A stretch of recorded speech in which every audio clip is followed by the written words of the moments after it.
one thing I'd like to get straight is the time. What time are we okay until? I don't know. Just to ask. I'll ask the lady outside. What's the time?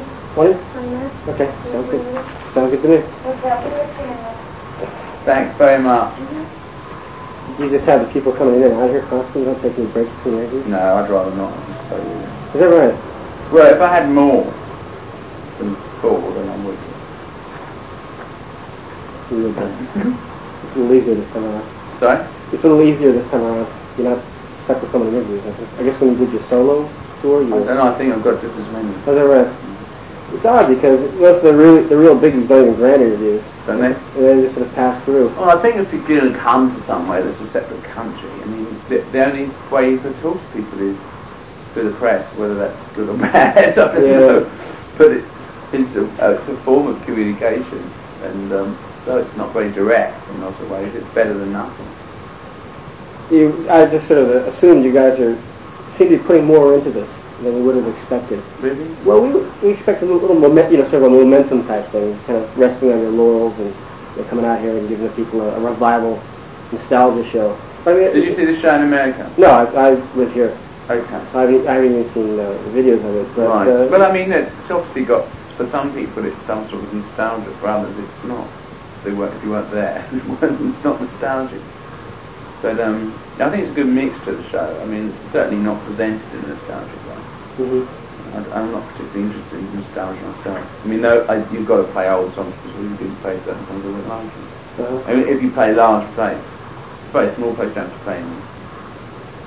So if you want to play in a big place like the Egg, you've got to play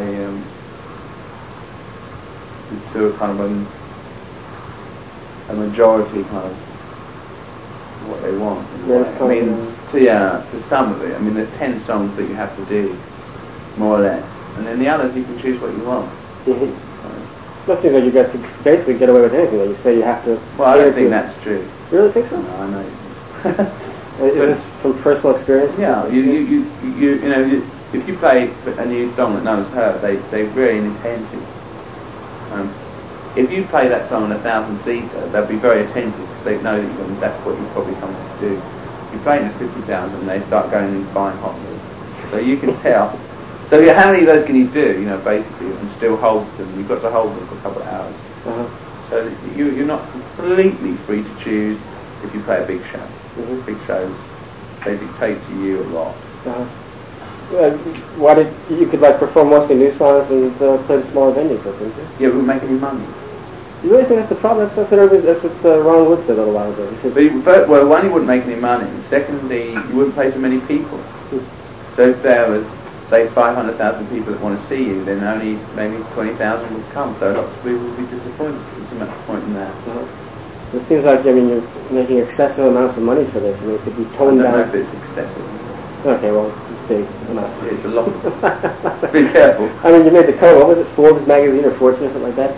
Because they say, well, what are they going to do with all the money? Well, it's not so much of a work, really. Don't get us fine people. Yeah, and the entourage as well. Yeah. I see a lot of people walking around the halls. Ron Wood said in an interview before. I'm not interested in this. I said, what he said. Please don't approve.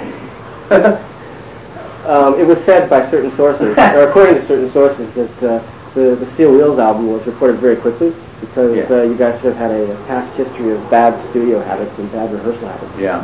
That's fact then. Oh, well, I mean, we had a deadline because we were going to go out on the road, so we had to finish it. We had, a period where we had to do it and start in January and had to, from the beginning, to write the song. So, and it had to be finished by June to get it out in time for us to go on the road. Then people, so, deadlines, if it had been, the deadline had been a month, it would have been done in a month. It's just, as a writer probably, that's the way things are. And if you have a month to write a piece in, you'll probably do it the last 3 days. Yeah, right. And it doesn't really seem to make a lot of difference. And I think having that it was a real deadline as opposed to a phony deadline, was a good idea.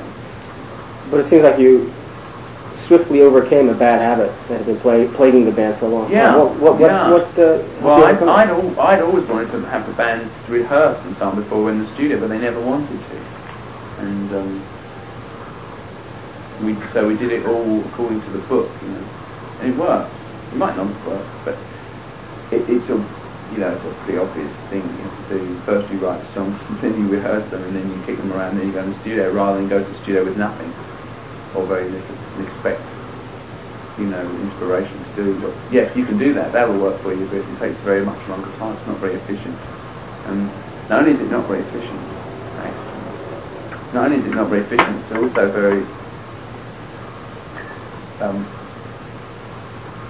difficult on the interrelationship and so on. It just drags on. It seems like you've always been Johnny on the spot, though, and you've tried to play disciplinarian, but nobody has really... Yeah, no one wants to play. You can't be the only one, you know, in an army. You can't be the only one that wants to march properly.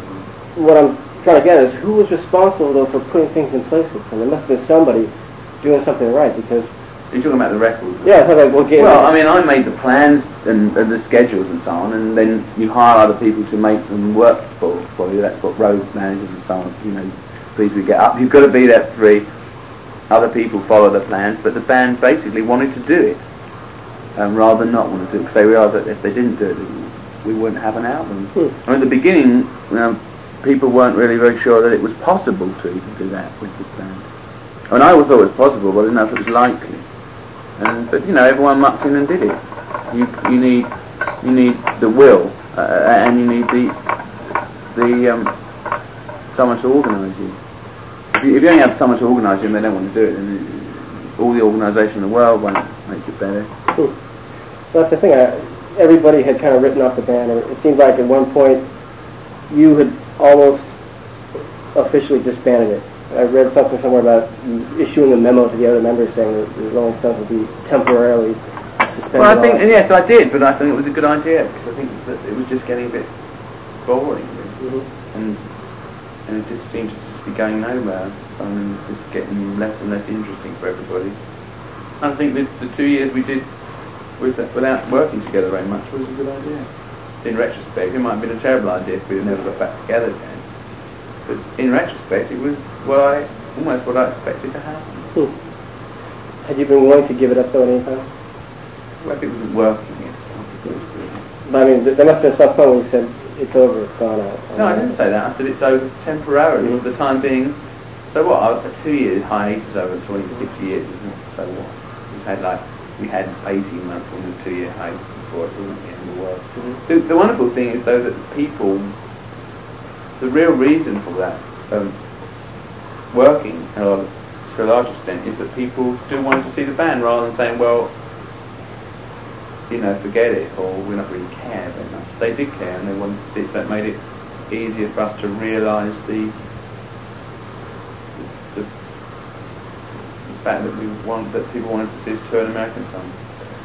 You know, if it had been difficult to sell tickets, it would have been not very interesting either. Well, I can't imagine why it would be difficult to sell tickets. Well, yeah, but I mean, but there's lots of bands that's kind of hard, you know, that don't really. It's a funny business. You never know. You never know how things are going to go. Well, you know, it's not like it's just Styx is getting together again or something. Oh, I know what you mean. Well, we would, anyways. But I always think that we're very lucky, you know, let's put it like that. Yeah. That we are in that position. It was a very cynical comment made the other day by Ray Davies. He lumped you with the Who, saying you're just sort of money-grubbing revivalists. Is that sour grapes, you think? Or is he's missing the point? I don't really know. I didn't see the quote, and you know, I don't really trust the quote. I mean, Ray, you know, he still bashes them. I don't know if Ray's still playing with the Kings or not. Apparently, yeah. They're still a happening unit. Yeah, well, I always rather like them. But you haven't been criticised to that effect very much yet? People? No, not really. I don't think. I think people. I mean, in England they begrudge you earning money, but that's nothing. that's nothing new. By the way, I've been had these questions in Japanese from the editor of the magazine. Okay. Some of them are doing all right. And there was a question here to praising how you